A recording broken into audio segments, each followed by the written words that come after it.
আসসালামু আলাইকুম। হ্যালো বন্ধুরা, তোমরা কেমন আছো? আশা করি তোমরা ভালো আছো। আমি আলহামদুলিল্লাহ ভালো আছি। আমার শখের কিচেনে তোমাদের সবাইকে স্বাগতম। প্রতিদিনের মতো আবারও একটি রেসিপি নিয়ে আসলাম, দুধ চিতই পিঠা। এটা শুকনা চাউলের গুঁড়া দিয়ে করব। আর মাটির খোলায় গ্যাসের চুলাতে কিভাবে পারফেক্ট দুধ চিতই পিঠা তৈরি করা যায় সেটাই তোমাদের দেখাবো।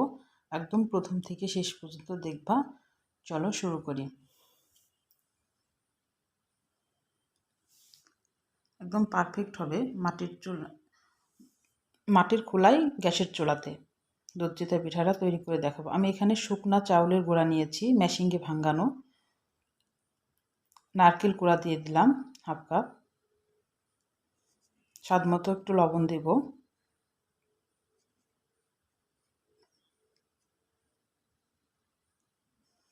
স্বাদ মতো একটু লবণ দিয়ে এটা ভালোভাবে একটু মিশিয়ে নিব।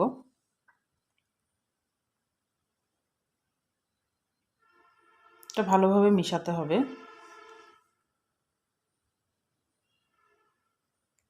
এবার কুসুম গরম পানি, মানে উষ্ণ গরম পানি দিয়ে এটাকে ভালোভাবে মাখিয়ে নিতে হবে।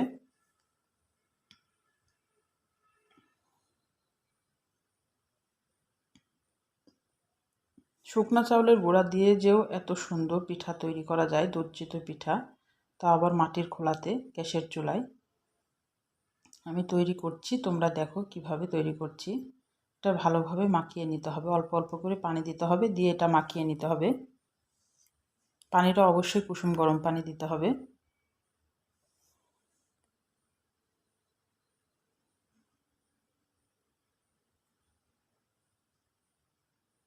আমি এখানে কোনো বেকিং সোডা, বেকিং পাউডার কিছুই দেব না, তবুও পারফেক্ট একদম চিতই পিঠা হবে।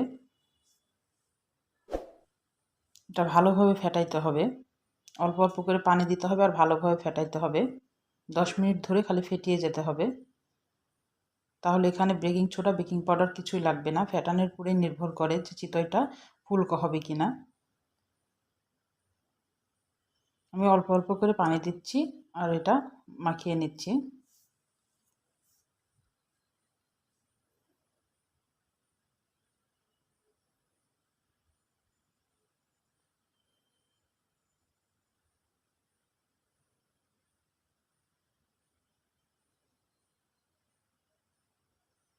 আমি একটু হাতা দিয়ে তোমাদের দেখাচ্ছি ঘনত্বটা কেমন হবে।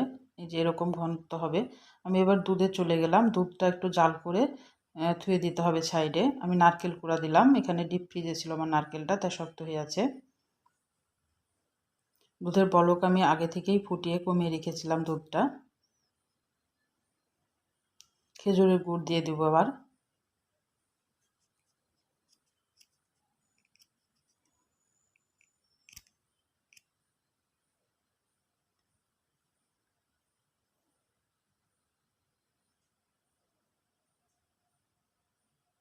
এবার দুধটাকে ভালোভাবে গুড়টা মিশিয়ে নিতে হবে। আর আমি আটার গোলানিটা আমি 2 ঘন্টা 3 ঘন্টার মতো ভিজিয়ে রাখতে দিয়েছি। আমার শিরাটা তৈরি করা হয়ে গেছে। এবার আমি 2-3 ঘন্টা পর ফিরে আসলাম আটার গোলানে। এবার আরেকটু তোমাদের একটু দেখাই যায়। এবার একটু নেড়ে এবার খোলায় চলে যেতে হবে। আমি খোলাতে একটু তেল ব্রাশ করে নিয়েছি। একদম খোলাটা ভালোভাবে গরম করতে হবে, ধোয়া ওঠা গরম। দেখছো কেমনভাবে গরম করেছি আমি। এবার এক হাতা দিয়ে দিলাম। জালটা একদম মিডিয়াম থেকে লোয়ের মাঝামাঝি রাখবো। ঢাকনাটা ভালোভাবে লাগাইতে হবে যেন ভাপটা না বের হয়ে যায়। ভাপ বের হয়ে গেলে ফুলতে চাইবে না।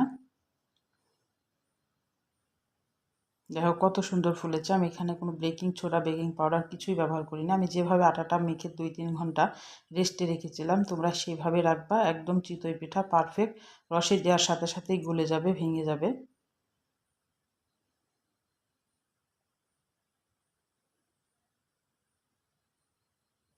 সুন্দর হয়ে ফুললে ফুলে একদম ভেঙে যাবে একদম। প্রতিটা ব্যাচে আমি একটু তেল ব্রাশ করে দিচ্ছি।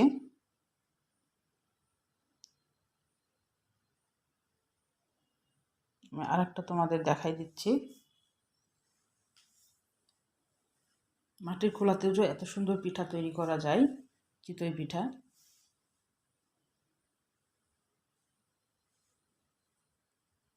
দেখো ফুলাটা দেখো কত সুন্দর, একদম পারফেক্ট চিতই পিঠা হয়েছে।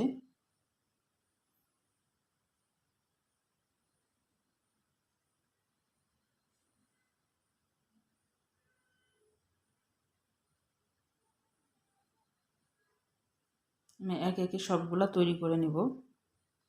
আমি একটা করে তৈরি করছি আর আমি রসে ভিজাই দিচ্ছি।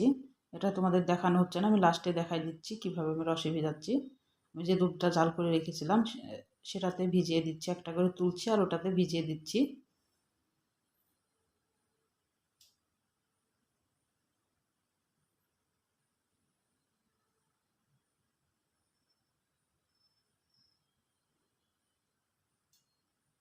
আমি সবগুলো আগে একে তৈরি করে নিলাম। এবার রসে চলে যায়। আমি দেখো সবগুলা ভিজিয়ে দিয়েছি একে একে। এবার একটা ভিজিয়ে তোমাদের দেখাচ্ছি যে কিভাবে এটা ভিজাচ্ছি। এটা যে এভাবে রসের ভিতরে চুবিয়ে দিতে হবে।